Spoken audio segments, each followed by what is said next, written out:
తప్పకుండా.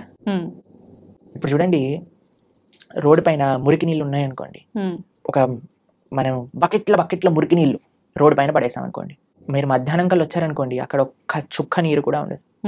ఎందుకు చెప్పండి? సూర్యుడు మొత్తం లాగేస్తాడు, అన్నిటిని ఎవాపరేట్ చేసేస్తాడు, అంతేనా? పెద్ద పెద్ద నదులే ఎవాపరేట్ అయిపోతాయి. సూర్యుడికి ఆ శక్తి లేదా? అలానే భగవంతుడు కూడా ఆ శక్తి ఉంది. భగవంతుడిని ఆశ్రయించినప్పుడు, భగవంతుడికి శరణాగతి, భగవంతుడు చెప్పిన మార్గాన్ని, అలా దేవుడి దగ్గరికి వెళ్ళి 10 రూపాయలు టికెట్ ఇచ్చి, అయ్యా నీకు అర్చన చేయించేసా, నా పాపాన్ని తీసేసాయి, ఇలా బిజినెస్ ట్రాన్సాక్షన్ కాదండి.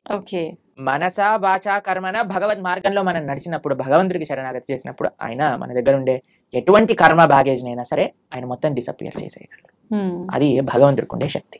ఎప్పుడు మనం నిజమైన భక్తి మార్గంలో నడిచినప్పుడు, అది ముఖ్యం. ఓకే, హడావిడి హంగామాలు ఆర్భాటాలు చేస్తుంటారు మామూలుగా.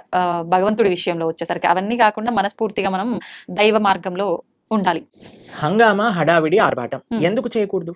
చేయొచ్చా గురుగారు? ఎందుకు చేయకూడదు అని అడుగుతున్నాను. ఒక మ్యారేజ్ డే మనం సెలబ్రేట్ చేసినప్పుడు, 25th మ్యారేజ్ యానివర్సరీ పెద్దగా గందరగోళం చేసేసినప్పుడు, పిల్లవాడి ఫస్ట్ బర్త్డే ఇంత పెద్దగా చేసినప్పుడు, ఒక పెళ్లికి కొన్ని లక్షల కోట్లు ఖర్చు పెట్టేసినప్పుడు, భగవంతుడికి పూజ మాత్రం ఎటువంటి ఏమీ చేయకూడదు. స్వామికి దాలియాలు కట్టకూడదు. మన వాళ్ళు ఇప్పుడు మొన్న మాకు ఒక వీడియో పంపించారు, ఒక ఫేమస్ యాక్ట్రెస్ బాలీవుడ్ లో అంటుంది, నేను టాయిలెట్ కైనా డబ్బులు ఇస్తాను కానీ గుడి కట్టడానికి డబ్బులు ఇవ్వను. ఎందుకు అంత?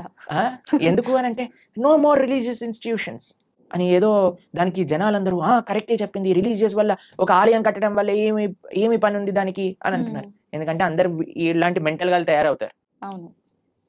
ఆలయాలు లేవు కాబట్టి, రిలీజియస్ ఇన్స్టిట్యూట్స్ తక్కువ అయ్యాయి కాబట్టి ఇలాంటి వాళ్ళు పుడుతున్నారు. టాయిలెట్ మెంటాలిటీ కలిగిన వాళ్ళు. అదే ఆలయానికి ఇచ్చుంటే, భగవంతుడికి ఇచ్చుంటే మంచి మనస్తత్వం ఉన్న వాళ్ళు పుట్టేవారు. ఇలాంటి వాళ్ళని ప్రపంచంలో ఎవరు గుర్తుంటారండి? ఒక 10-15 ఏళ్ల తర్వాత ఎవరిని దే విల్ నాట్ రిమెంబర్.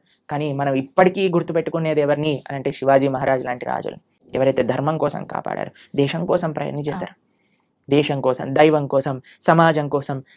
ఇటువంటి భావనలే రావట్లేదండి జనాలకి ఈ మధ్య. మొత్తం ఫ్యాషన్ అయిపోయింది. భగవంతుడి యొక్క ఆలయం రామ మందిరం కట్టడానికంటే ఎందుకు ఇన్ని వేల కోట్లు? అందరినీ పేద ప్రజలకు పంచేయచ్చు కదా. ఎన్ని రోజులు పంచుతావు అనేది ప్రశ్న. ఈ రోజు నువ్వు అన్నం పెట్టగలవా? రేపు పెట్టగలవా? ఎల్లుండి పెట్టగలవా? ఆకలి తీరుతుందా?